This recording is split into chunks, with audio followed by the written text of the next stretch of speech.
स्वागत है आप सबका स्कोर ऑटोमोबाइल यूट्यूब चैनल पे। आज हम emerging trends in mechanical engineering का third unit recent trends in manufacturing in industry पढ़ने वाले हैं।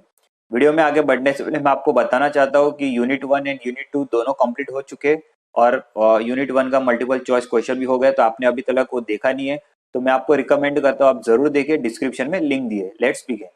फर्स्ट है स्मार्ट टेक्नोलॉजी। तो स्मार्ट टेक्नोलॉजी क्या है?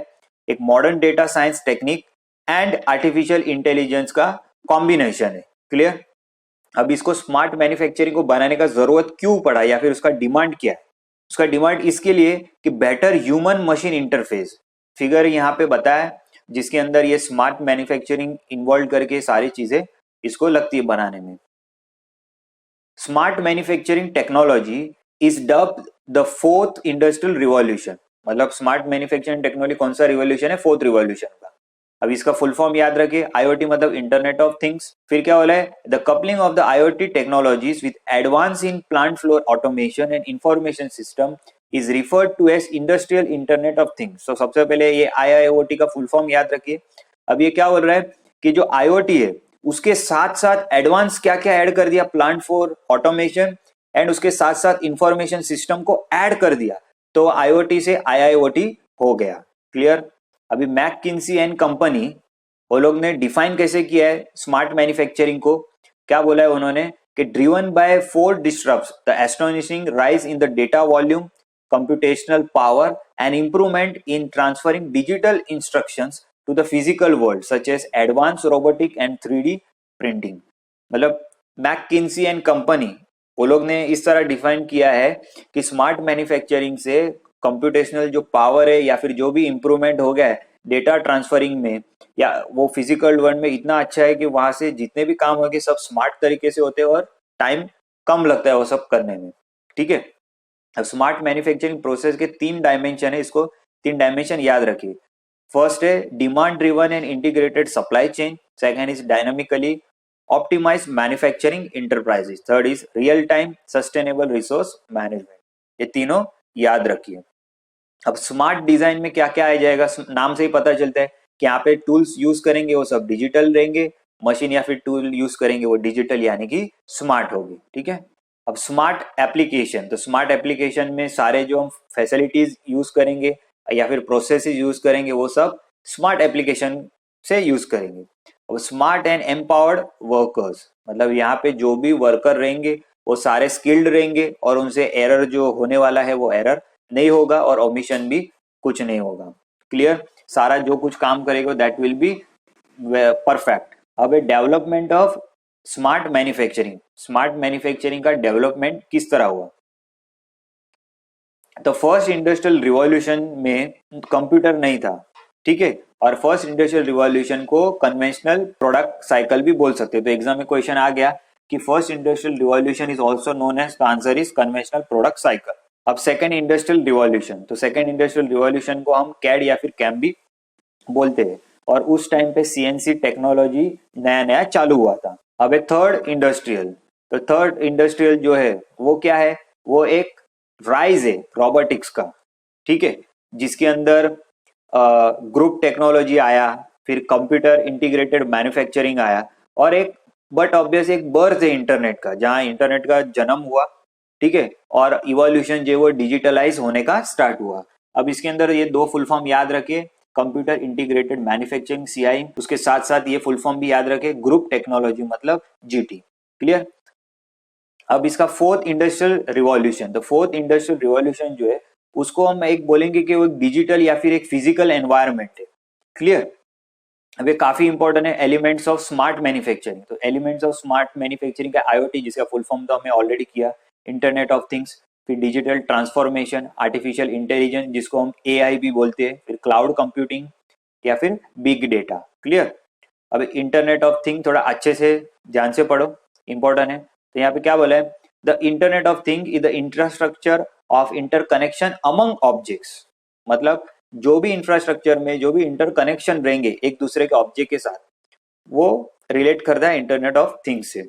अब यहाँ पे ये इंपॉर्टेंट लिखा है, IoT as a combination of sensor such as RFID, other communication devices, CM applications enterprise resource planning, integration and business intelligence technology. मतलब ये सारे का वो कॉम्बिनेशन है, ठीक है। और इसके अंदर ये फुल फॉर्म याद रखना है ईपीआर का, क्लियर। और फिर यहाँ पे एजीवीएस का भी फुल फॉर्म आपको याद रखना है।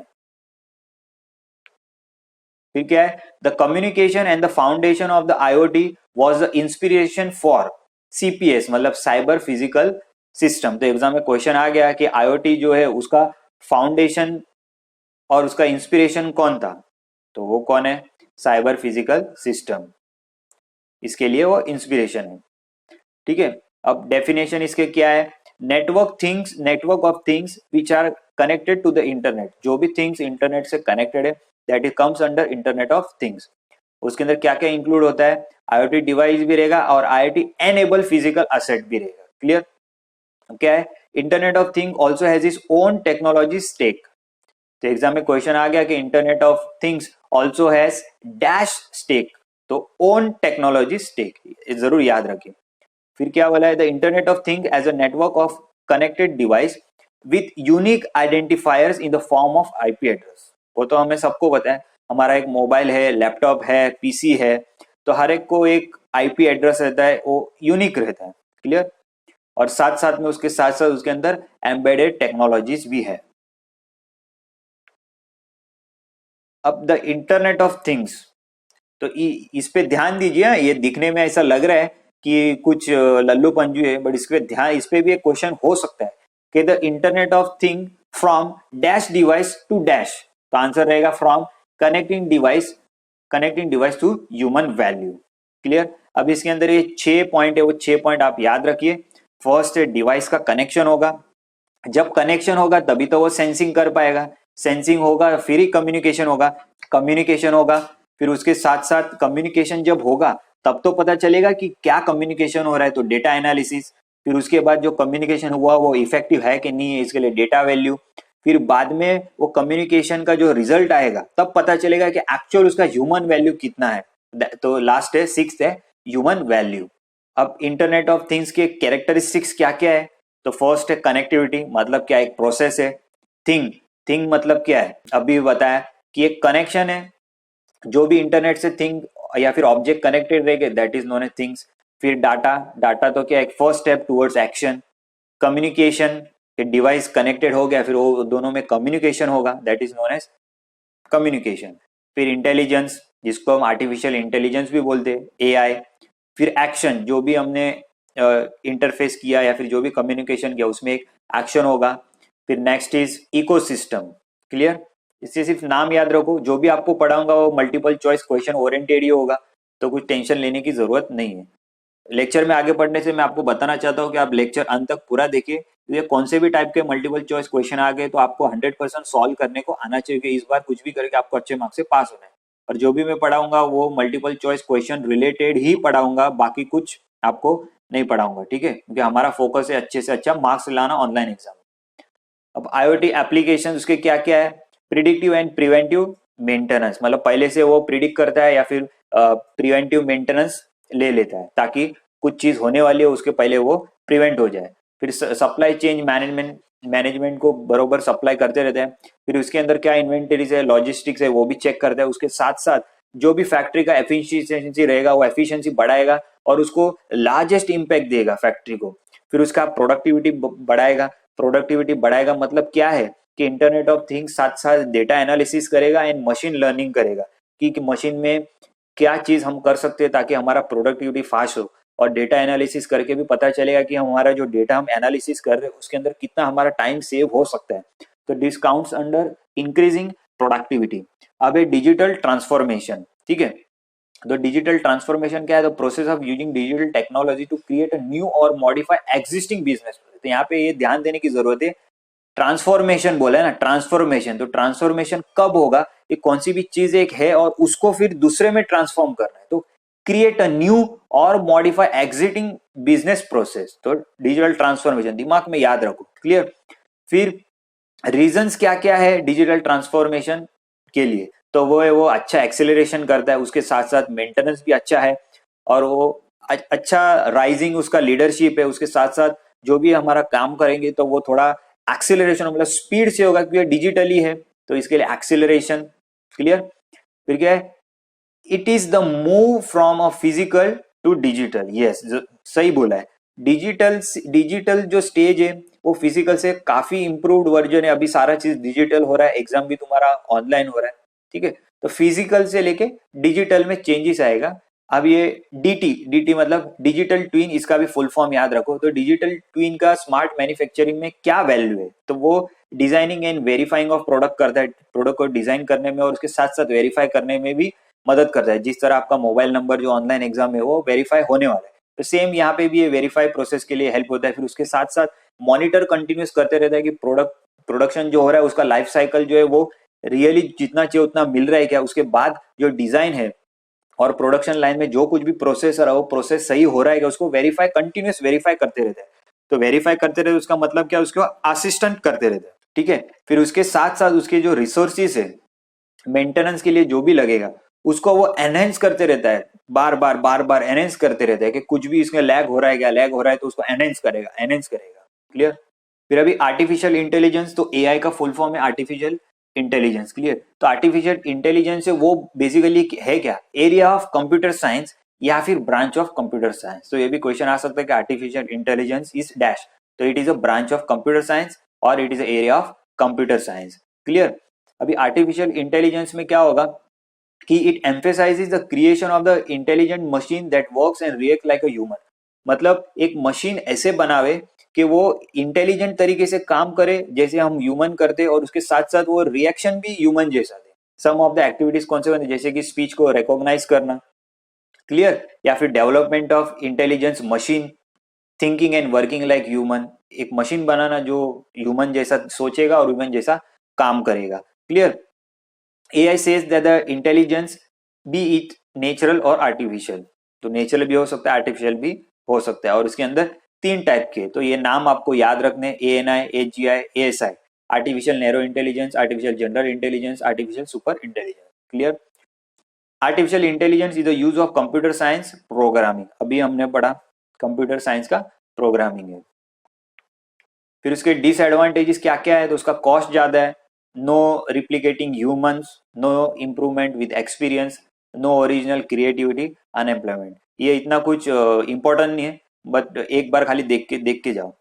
Artificial intelligence can be use to solve problem across the board, ये इंपॉर्टेंट क्वेश्चन आ सकता है कि आर्टिफिशियल इंटेलिजेंस से वो प्रॉब्लम सॉल्व करता है, कहाँ पे करता है, तो अक्रॉस द बोर्ड। या फिर क्वेश्चन आ सकता है artificial intelligence can be use to dash across the board to solve problems, ठीक है। अब इंपॉर्टेंट टॉपिक ऑटोमेशन, तो ऑटोमेशन बेसिकली क्या है, प्रोसेस और procedure is performed with nominal human assistant, मतलब कम से कम ह्यूमन एफर्ट लगेगा, that is known as automation. Automation in the industry provides the advantage of improving productivity, productivity improve करता है, उसके साथ साथ क्वालिटी भी इंप्रूव करता है, एरर जो रहेगा वो एरर कम करता है, और एरर जो होने वाले उसको इतना कम कर देता है कि अपना प्रोडक्ट जो है वो कम से कम वेस्ट होता है। फिर उसका सेफ्टी बढ़ जाता है, उसके साथ साथ उसका फ्लेक्सिबिलिटी है काम करने का वो भी बढ़ जाता है, लिखा हुआ है देखो, adding flexibility to the manufacturing process. अब ऑटोमेशन का जरूरत क्यों है, वेरी इंपॉर्टेंट, क्यों जरूरत है, क्योंकि अर्जेंट डिमांड है ना प्रीमियम क्वालिटी प्रोडक्ट के लिए, ठीक है। अर्जेंट डिमांड है प्रीमियम क्वालिटी प्रोडक्ट के लिए, और उसके साथ साथ उसका जो सर्विस है वो service supplied by high level of productivity, तो इसके लिए ऑटोमेशन का जरूरत है।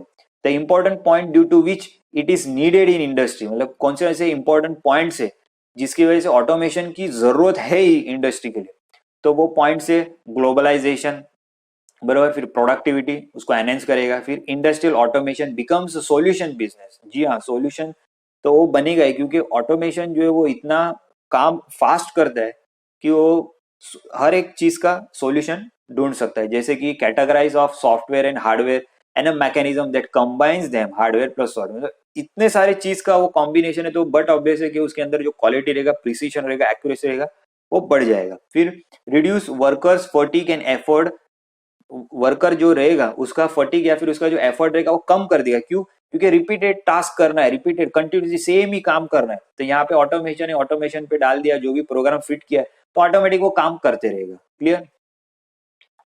फिर क्या है, प्रिवेंट प्रोडक्ट्स और मटेरियल फ्रॉम बीइंग डैमेज और डिस्ट्रॉय। ये तो एकदम ब्राइट का है, प्रोडक्ट को डैमेज भी होने नहीं देगा और उसको डिस्ट्रॉय भी वो होने नहीं देगा, क्योंकि वो उसका हैंडलिंग जो जैसे हमने प्रोग्राम दिया वो प्रोग्राम के साथ वो काम करेगा। Prevent non conforming product for shipment, मतलब robots do not forget steps, एकदम बराबर है। एक बार सेट कर दिया कि किस तरह क्या क्या काम करना है तो वो उस तरह काम करेगा, तो उसके अंदर कुछ प्रॉब्लम ही नहीं है शिपमेंट के लिए, फिर पैसा भी बचेगा।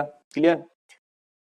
अब ये इंपॉर्टेंट है, basic elements of automated system. तो बेसिक एलिमेंट आपको आया तो आपको पीपीसी याद रखना है। तो पीपीसी क्या है, power to accomplish the process and operate system. कौन से भी सिस्टम को ऑपरेट करने के लिए पावर तो लगेगा, पावर लगेगा तो वो प्रोग्राम भी होना चाहिए, तो इसके लिए program of instruction to direct the process, कौन सा डायरेक्शन देना है।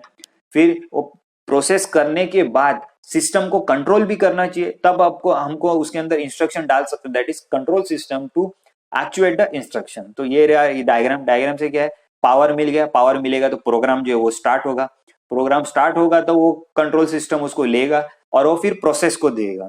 फिर प्रोसेस ठीक से हो रहा है क्या, उसका वो फीडबैक, इसके लिए देखो मैंने इसके ऐसा दिखा है, उसका फीडबैक लेगा, फीडबैक लेने के बाद वो वापस प्रोसेस होगा, तो यहाँ से जो भी अपने को चीज बाहर मिलेगा that will be very accurate.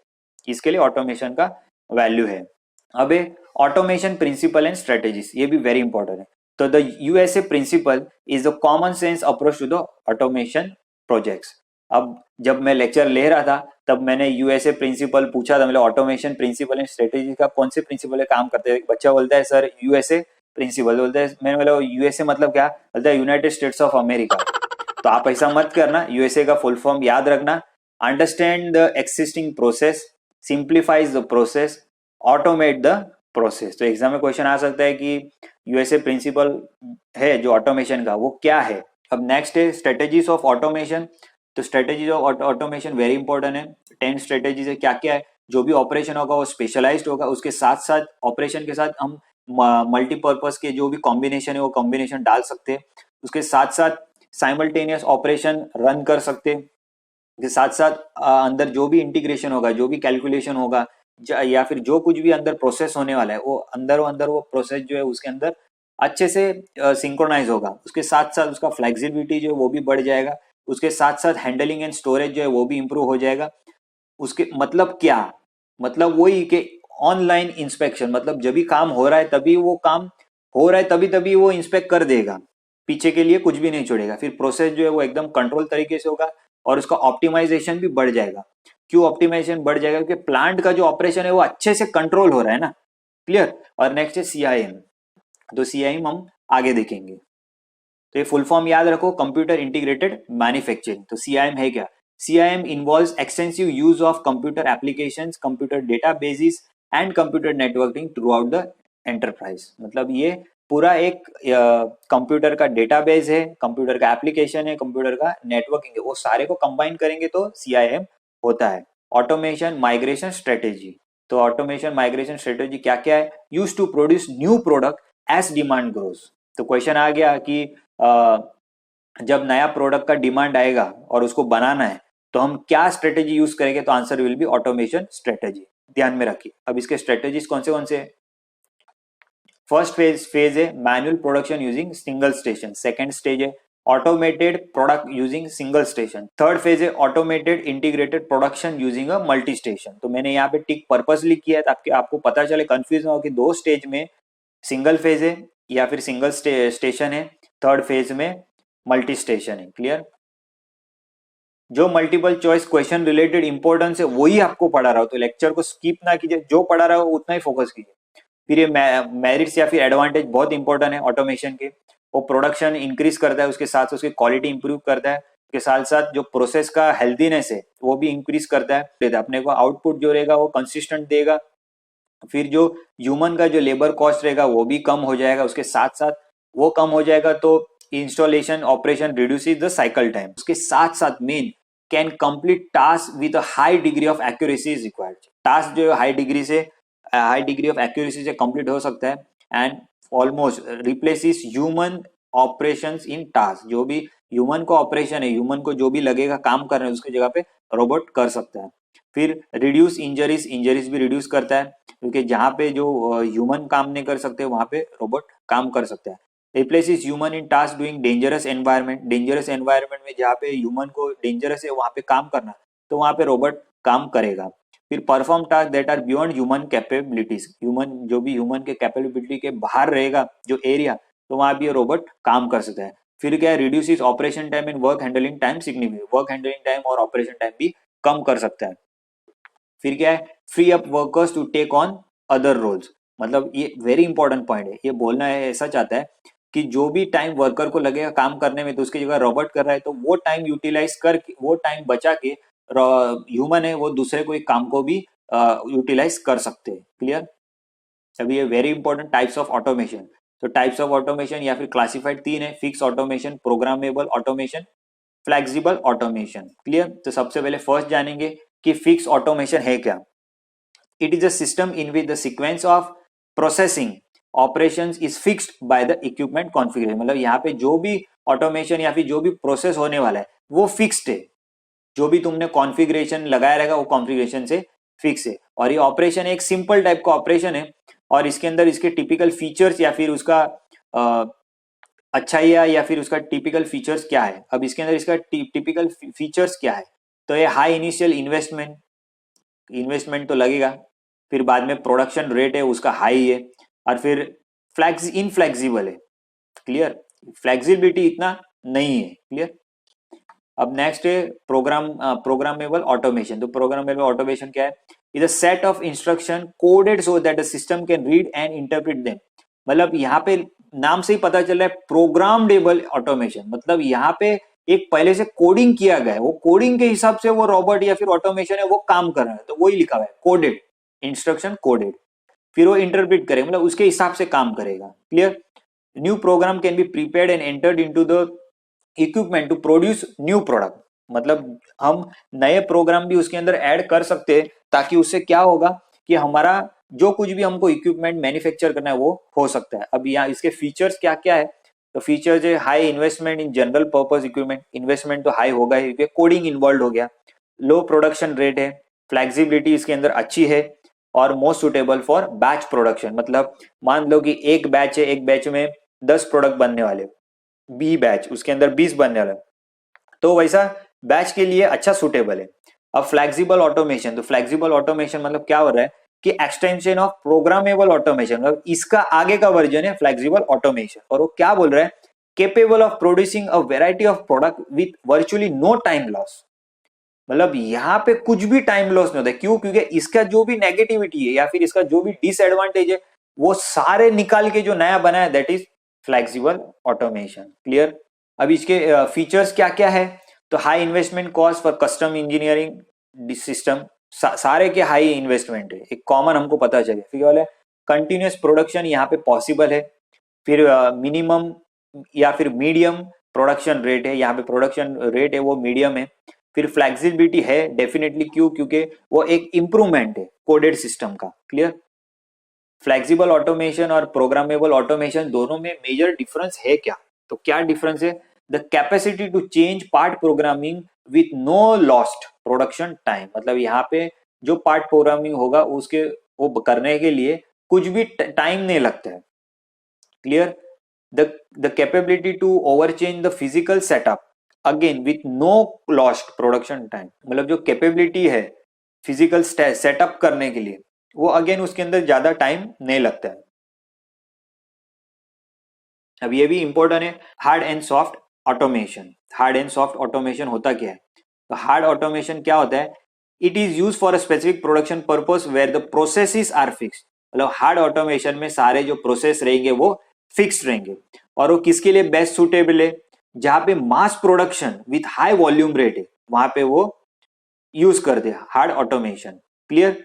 अब उसके फीचर्स में क्या है कि हाई इनिशियल इन्वेस्टमेंट, उसके साथ साथ प्रोडक्शन रेट भी हाई है। अब ये फुल फॉर्म आपको याद रखना, SOMETECH, सोमिटेक, मतलब the society of mechatronics engineering and technology full form के लिए आ सकता है। अब एडवांटेजेस क्या क्या है हार्ड ऑटोमेशन के, तो लो यूनिट कॉस्ट है, automated material handling and high production rate, but इसके मोस्ट इंपॉर्टेंट याद रखना है कि एडवांटेज आपको दिए रहेंगे, हार्ड ऑटोमेशन भी दिया रहेगा, बट पूछेंगे कि अकॉर्डिंग टू कौन, किसके वजह से ये एडवांटेज ऐसा कौन बोल रहा है, तो आंसर इज सोमिटेक। देखो ये क्वेश्चन कितना सिंपल है, बट कितना घुमा फिरा के भी पूछ सकते हैं कि एडवांटेज भी दिया है, आंसर भी है, सब दिया है, बट किसके हिसाब से, तो सोमिटैक, तो वो भी आपको याद रखना है। अब इसके डिसएडवांटेज क्या है, इनिशियल हाई इन्वेस्टमेंट है, वो तो सब सारे में ही है ऑटोमेशन में। फिर रिलेटिव इन फ्लेक्सिबिलिटी, फ्लेक्सिबिलिटी इसके अंदर इतनी नहीं है। अभी सॉफ्ट ऑटोमेशन, तो सॉफ्ट ऑटोमेशन क्या है, use to produce a variety of part with virtually no time lost for changeovers. Clear, मतलब यहाँ पे जो टाइम है उसका लॉस नहीं होता है। देखो और या फिर क्या लिखा हुआ है दूसरे वर्ड्स में, no lost production time results when reprogramming the system. मतलब जब भी प्रोग्राम को रीप्रोग्राम करना है तो उसके अंदर कुछ भी टाइम लगता नहीं है, तो तभी हम यूज करते हैं सॉफ्ट ऑटोमेशन। क्लियर। अब उसके एडवांटेजेस क्या है कि यहाँ पे कंटिन्यूअस प्रोडक्शन है। क्यों कंटिन्यूअस प्रोडक्शन है, क्योंकि यहाँ पे बोला है रीप्रोग्रामिंग में वो जरा भी टाइम नहीं लगता है, इसके लिए कंटिन्यूअस प्रोडक्शन है। साथ साथ फ्लेक्सिबिलिटी है। क्लियर। अब इसके डिसएडवांटेजेस क्या है कि मीडियम प्रोडक्शन रेट है, उसके साथ साथ लॉन्ग टर्म प्रोडक्शन कॉस्ट है एंड हाई यूनिट कॉस्ट है। क्लियर। अब क्या है, recent and emerging applications of automation, तो सिर्फ आपको जो जो बता रहा हूं वही ध्यान रखे। ऑटोमेटेड पावर प्रोडक्शन याद रखो, जैसे कि टेक्नोलॉजी सोलर है, सोलर पैनल है, विंड टर्बाइन है। फिर automated retail food and drink industry, फिर ऑटोमेटेड माइनिंग, ये याद रखो। फिर है ऑटोमेटेड वीडियो सर्वेलेंस, ये भी याद रखो। बाकी ये कुछ पूछेंगे नहीं आपको पक्का, नो नीड टू वरी। फिर बिजनेस प्रोसेस ऑटोमेशन, तो ये फुल फॉर्म याद रखो, बीपीए। बीपी याद मत रखो, हाँ, बीपीए याद रखो, मतलब business process automation. Clear. Automation of complex business process, तो क्वेश्चन आ सकता है कि dash is automation of complex business process, तो आंसर इज बीपीए। क्लियर। अब इंडस्ट्रियल रोबोटिक्स, ये वेरी इंपॉर्टेंट है, वेरी इंपॉर्टेंट टॉपिक। तो क्या है, are capable of handling a variety of jobs right from material handling to complex assembly task. मतलब ये capable है, इंडस्ट्रियल रोबोट क्या है, वो कैपेबल है राइट जॉब करने के लिए, स्टार्टिंग से लेके प्रोडक्ट जब तक तैयार नहीं होता है, असेंबली नहीं होता है, तब तक सारे काम कर लेगा। ठीक है। और वो परफॉर्म क्या करता है, हेजार्डियस काम परफॉर्म करता है, या फिर जो भी काम जहाँ पे ह्यूमन नहीं कर सकते, ह्यूमन को वहां पे काम करने के लिए हार्मफुल होगा, तो वहां पे ये रोबोट काम करते हैं। फिर उसका प्रोडक्टिविटी इंप्रूव होगा, उसके साथ साथ मैन्युफैक्चरिंग कॉस्ट है वो रिड्यूस होगा। क्यों, क्योंकि प्रोडक्टिविटी बढ़ रहा है ना। क्लियर। और जैसे कि हमने स्टार्टिंग में ही पढ़ा, वो कॉम्प्लेक्स जॉब रहेगा वो भी वो कर सकता है। तो ये रहा डायग्राम इंडस्ट्रियल रोबोट का। तो ये डायग्राम सिर्फ देख के जाओ, इसके अंदर कुछ करने की जरूरत नहीं। एग्जाम में अगर क्वेश्चन आ गया ऐसे दो तीन तुमको डायग्राम बना दिए और बोलेंगे इसमें से इंडस्ट्रियल रोबोट कौन सा है, तो इंडस्ट्रियल रोबोट ये वाला, तो वही खाली देख लो कि इंडस्ट्रियल रोबोट कैसे दिखता है, बस बाकी इस पे कुछ पूछेंगे नहीं। अब ये इंपॉर्टेंट है, रॉबर्ट एंटोनॉमी। क्लियर। तो एंटोनॉमी का मतलब क्या है कि रॉबर्ट का जो स्ट्रक्चर है उसको बोलते हैं एंटोनॉमी। तो क्वेश्चन आ गया, व्हाट रॉबर्ट एंटोनॉमी मींस, तो it means dash the structure of robot. Clear. फिर R I A, full form याद रखो, रोबोटिक्स इंडस्ट्रीज एसोसिएशन। क्लियर। अब एंटोनॉमी में क्या क्या आ सकता है, the anatomy of the industrial robot deals with the assembling of outer components of the robot such as wrist, arm, body components of a robot. मतलब जो भी एंटोनॉमी है, मतलब उसका स्ट्रक्चर है, वो किस चीज से डीलिंग करता है, तो असेंबली के लिए डीलिंग करता है। क्लियर। और उसके साथ साथ मैनिपुलेटर, तो मैनिपुलेटर है क्या, रॉबर्ट्स मूवमेंट आर एग्जीक्यूटेड। तो एग्जाम में अगर क्वेश्चन आ गया कि रॉबर्ट का जो मूवमेंट है वो उसका मूवमेंट कौन करता है, तो वो आंसर है मैनिपुलेटर। क्लियर। अभी Robert manipulator consist of two sections, उसके अंदर दो सेक्शन है, एक बॉडी एंड आर्म एंड दूसरा है रिस्ट असेंबली। तो ये भी आपको याद रखना है। अभी आप सोचेंगे कि ये क्यों नहीं बता रहा हूं, तो जो मल्टीपल चॉइस क्वेश्चन रिलेटेड है वही बताऊंगा, तो आप उतना ही पढ़िए, एकदम अच्छे से दबा के मार्क्स निकालिए। ठीक है। क्या हो रहा है, the controller acts like a brain of the Robert. तो एग्जाम में क्वेश्चन आ गया कि रॉबर्ट का दिमाग कौन है, तो रॉबर्ट का दिमाग कंट्रोलर है। क्लियर। या फिर कंट्रोलर क्या है, तो रॉबर्ट का दिमाग है। कुछ भी पूछने तो अपने थ्योरी पढ़ रहे, मतलब सारा आना ही चाहिए हमको, और आएगा ही, डेफिनेटली आएगा, क्यों नहीं आएगा, हम इतना मेहनत करें तो जरूर आएगा। अब रॉबर्ट कंट्रोल सिस्टम, ये भी इंपॉर्टेंट है। तो रॉबर्ट कंट्रोल सिस्टम है क्या, अभी हमने पढ़ा वो रॉबर्ट का एक दिमाग है, बस अपने दिमाग में डाल दो कि रॉबर्ट का दिमाग पूछा तो वो कंट्रोलर है या फिर वो ब्रेन है, बस of the industrial robot arm and allows the part of the robot to operate together.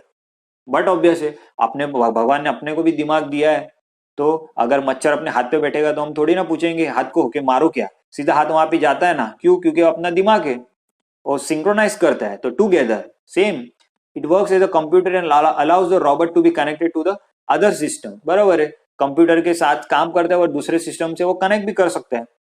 फिर अभी रॉबर्ट प्रोग्रामिंग, तो रॉबर्ट प्रोग्रामिंग में इतना याद रखो कि उसका प्रोग्रामिंग जो लैंग्वेज है वो C++ है. Clear? To ensure the best performance of the robot it will be better to use C++. तो एग्जाम क्वेश्चन आ सकता है कि रॉबर्ट का जो प्रोग्रामिंग लैंग्वेज कौन सा है, तो वो C++ है और कौन से लेवल का है, तो लो लेवल हार्डवेयर है. क्लियर? और दूसरा क्या है? पाइथन. तो पाइथन क्या है? High level programming level. Clear? अभी इसके अंदर जावा, तो जावा क्या है? To perform human like task, जो भी ह्यूमन लाइक टास्क करना है तो वी यूज जावा. फिर क्या है? मतलब, तो मतलब क्या है? नॉन प्रोग्रामेबल लैंग्वेज, वो प्रोग्रामेबल लैंग्वेज नहीं है, but it is a tool with which you can find engineering solution based on mathematics. मतलब क्या? एनालिसिस, डेटा एनालिसिस का डेटा करना है तो हम ये यूज करेंगे. क्लियर? अब उसके एंड इफेक्ट्स, ये भी सारे इंपॉर्टेंट है, वेरी इंपॉर्टेंट है. एंड इफेक्ट्स, तो एंड इफेक्ट्स क्या है? Is a device at the end of the robotic arm design to interact with environment. मतलब एक रोबोटिक आर्म का जो एंड का पार्ट है, जो डिजाइन किया गया है एनवायरमेंट को रिएक्ट करने के लिए या फिर इंटरेक्ट करने के लिए, उसको हम बोलेंगे एंड इफेक्टर. क्लियर? तो ये दो टाइप का है, एक है इंपैक्टिव और दूसरा है इंग्रेसिव. तो इंपैक्टिव मतलब क्या कि जहां पे डायरेक्ट इंपैक्ट का काम आएगा वहां पे. इंग्रेसिव मतलब जहां पे पिंस या फिर नीडल, मतलब एक फिजिकल पेनिट्रेशन होने वाला काम रहेगा तो वहां पे ये यूज करेंगे. फिर दूसरा क्या है? सक्शन टाइप फोर्सेस इन्वॉल्व रहेंगे, जहाँ पे वैक्यूम वगैरह रहेगा तो वहां पे एस्ट्रिट्यूव. ठीक है? फिर दूसरा है कॉन्टिग्यूटिव्स. तो कॉन्टिग्यूटिव्स कहाँ पे काम होगा? जहाँ पे फ्रीजिंग जॉब है या फिर जहाँ पे ग्लू का जॉब है, जहाँ पे फिक्सेशन है, तो वहां पे ये यूज करेंगे. फिर अभी सेंसर्स कौन से यूज करते हैं? तो sensor to sense the environment are essential for intelligent robotics. मतलब एनवायरमेंट से समझ के उसको काम करने वो कंडीशन में तो हम सेंसर यूज करेंगे. तो लाइट सेंसर हो तो हमको पता है डिटेक्ट करेगा लाइट को. फिर प्रॉक्सिमिटी सेंसर जो डिटेक्ट करेगा कि नियर बाय ऑब्जेक्ट उसके अंदर कौन से है. ठीक है? फिर साउंड सेंसर तो पता है कि वो डिटेक्ट साउंड करेगा. फिर टेम्परेचर सेंसर तो हमें पता है कि जैसे जैसे टेम्परेचर चेंज होते जाएगा तो वैसे वैसे वो सेंस करेगा. फिर एक्सीलरेशन सेंसर, वो भी हमें पता है कि यूज फॉर मेजरिंग एक्सीलरेशन, जो भी काम कर रहा है वो काम में बराबर स्पीड से कर रहा हूँ या फिर कम स्पीड से कर रहा हूँ या फिर कहाँ मुझे इंप्रूवमेंट करना चाहिए. क्लियर? फिर इंडस्ट्रियल रोबोट के एप्लीकेशन वेरी इंपॉर्टेंट, तो सिर्फ नाम याद रखो, मोर देन सफिशिएंट है. Arc welding, spot welding, material handling, ये तो आपको पता है, इसके लिए मैं एक्सप्लेन नहीं कर रहा. फिर मशीन टेंडिंग. ठीक है? फिर पेंटिंग, पिकलिंग, पैकिंग, पैलेटाइजिंग. उसका मतलब क्या है? पिकिंग, पैकिंग, पैलेटिंग मतलब क्या क्या है? कि हैंडल करना, उसको उठाना, उसको पैक करना, फिर उसको जहां पे लेके जाना है वहां जगह पे रखना, that is known as picking, packing, one and the same. फिर असेंबली लाइन में, फिर बाद में कटिंग करने के टाइम, ग्राइंडिंग करने के टाइम, डीबरिंग के टाइम, पॉलिशिंग के टाइम. फिर एडेसिव सीलिंग जब लगाना हो तो सीलिंग लगाने के लिए एडेसिव तो लगाना पड़ेगा, तब वो सीलिंग प्रूफ रहेगा ना, तो एडेसिव के टाइम. या फिर मटेरियल जब स्प्रे करेंगे उसके टाइम. क्लियर? अब वेरी इंपॉर्टेंट है 4D प्रिंटिंग टेक्नोलॉजी. सारा जो सिलेबस में सारा पढ़ाऊंगा, मल्टीपल चॉइस क्वेश्चन कौन सा भी आने दो, घबराने की जरूरत नहीं है. तो क्या 4D printing is also known as 4D bio printing और शेप चेंजिंग सिस्टम. तो एग्जाम में क्वेश्चन आ गया कि 4D printing technology also known as dash, तो 4D बायो प्रिंटिंग या फिर शेप चेंजिंग सिस्टम. तो याद रखो, it uses the same technique of 3D printing through computer program to create the 3 dimensional object. मतलब ये सेम 3D प्रिंट, 3D है, वही प्रिंटिंग का ही यूज करता है, बट इसके अंदर थोड़े से मॉडिफिकेशन हो. क्या मॉडिफिकेशन है देखते हैं. 4D printing adds the dimension of the renovation over time. तो क्वेश्चन आ गया 4D printing adds the dimension of dash over time, तो रिनोवेशन. क्लियर? तो रिनोवेशन के लिए, क्योंकि 3D का ही सेम है ना, तो 3D का आगे का पार्ट, इसके लिए renovation over the time. Clear? अब 4D प्रिंटिंग टेक्नोलॉजीज क्या क्या है उसका देखते हैं. तो ये इंपॉर्टेंट है, stereolithography is a 3D printing technique. तो आएगा dash is also known as 3D printing technique, तो answer is stereolithography. That uses the photo polymerization to bind layer by layer. और उसके साथ साथ वो है क्या, वो एक पॉलीमराइजेशन है जो एक लेयर के ऊपर एक लेयर को वो बाइंड करता है, मतलब चिटकाता है, या फिर मतलब बाइंड करेंगे तो पकड़ के रखता है, creating a polymeric network with help. मतलब एग्जाम में आ सकता है कि कौन सी चीज है जिसकी मदद से वो करता है, तो वो polymeric network. Clear. 4D printing is based in stereolithography, वो तो हमें ऑलरेडी पढ़ा। अब क्या बोल रहा है, ultra violet light is used after the printing process has completed. तो एग्जाम में अगर क्वेश्चन आ गया कि 4D प्रिंटिंग टेक्नोलॉजी में प्रोसेस होने के बाद क्या यूज होता है, तो आप लोग तो कंफ्यूज हो गया, अरे ऐसा है, मल्टीपल चॉइस तो हमने पढ़ा ही नहीं, इसके लिए तो थ्योरी पढ़ा हो ना। तो आंसर इज क्या है, अल्ट्रावायलेट लाइट। क्लियर। अब 4D प्रिंटिंग जो है वो help to achieve rapid and accurate manufacturing method. 4D printing जो है वो उसका फायदा क्या है, तो वो अपने को एक्यूरेसी बढ़ाने में मदद करता है, और उसके साथ साथ अपना एक्यूरेसी आ गया तो प्रोसेस जो भी आपको करना है वो फास्ट कर सकते हैं। ठीक है, इसको ही हम क्या बोलेंगे, कस्टम डिजाइन। अभी स्मार्ट मटेरियल्स कौन से है 4D प्रिंटिंग के लिए, तो फाइबर आर्किटेक्चर। क्लियर। फिर है डिजिटल शेप मेमोरी पॉलीमर्स। अब यहाँ पे ये फुल फॉर्म याद रखना है, SMPS 4D 3D printing. 4D 3D printing पे क्वेश्चन कुछ आ गया कि SMP उसके अंदर क्या है, तो शेप मेमोरी पॉलीमर्स याद रखना। ठीक है। अब क्या है, digital SMPS utilises 3D printing technology. Clear. तो एग्जाम में क्वेश्चन आ गया कि SMPS utilises dash printing technology, तो गलती से 4D मत लिख देना, इसके अंदर रिवॉल्यूशन नहीं है, आंसर सीधा 0 आएगा।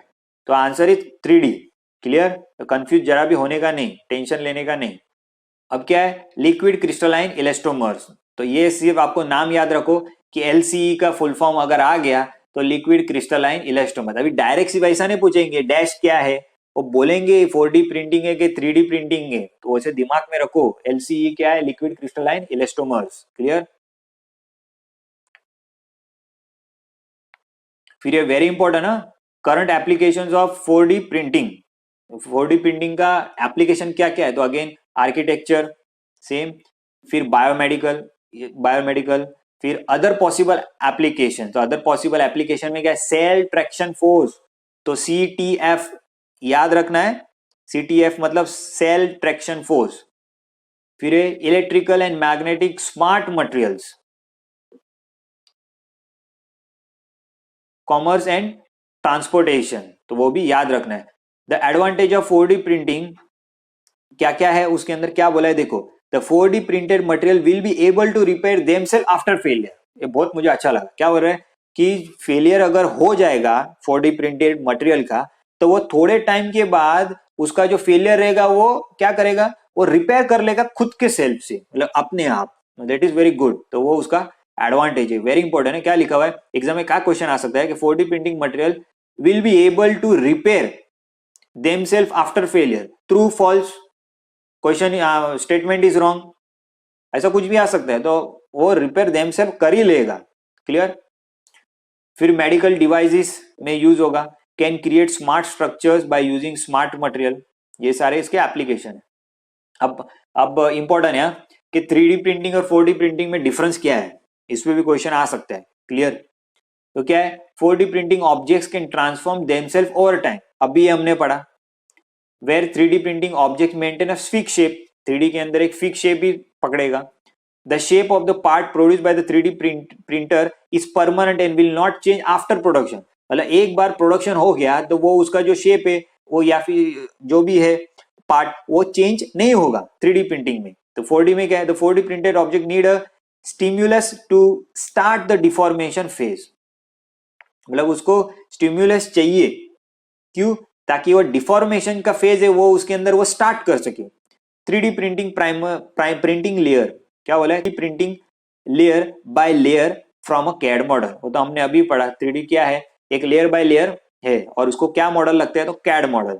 ये सैंपल पेपर जब भी मैंने आपको दिया था वो सैंपल पेपर में क्वेश्चन पूछा है कैड मॉडल। फिर the technology is also known as एडिक्टिव मैन्युफैक्चरिंग। तो 3D का जब भी हमने पढ़ा तभी हमने पढ़ा कि उसको एडिक्टिव मैन्युफैक्चरिंग भी बोलते हैं। अगेन रिवीजन हो गया, very good. The 3D printing parts are made from different kinds of raw materials such as PLA, ASB, polycarbonate, nylon, carbon and more. तो इसके अंदर आपको ये रॉ मटेरियल के नाम है वो याद रखना, एग्जाम में क्वेश्चन आ गया कि 3D प्रिंटिंग की parts is made up of option A PLA, option B ABS, option C polymeric और ऑप्शन डी दूसरा कुछ देंगे। तो दूसरा कुछ जो देंगे वो रॉन्ग रहेगा, तो ये तीनों आंसर रहेगा। क्लियर? तो उसके लिए आपको सब नाम पता होने चाहिए। Clear? The 4D printing is a process that creates a smart 3D object.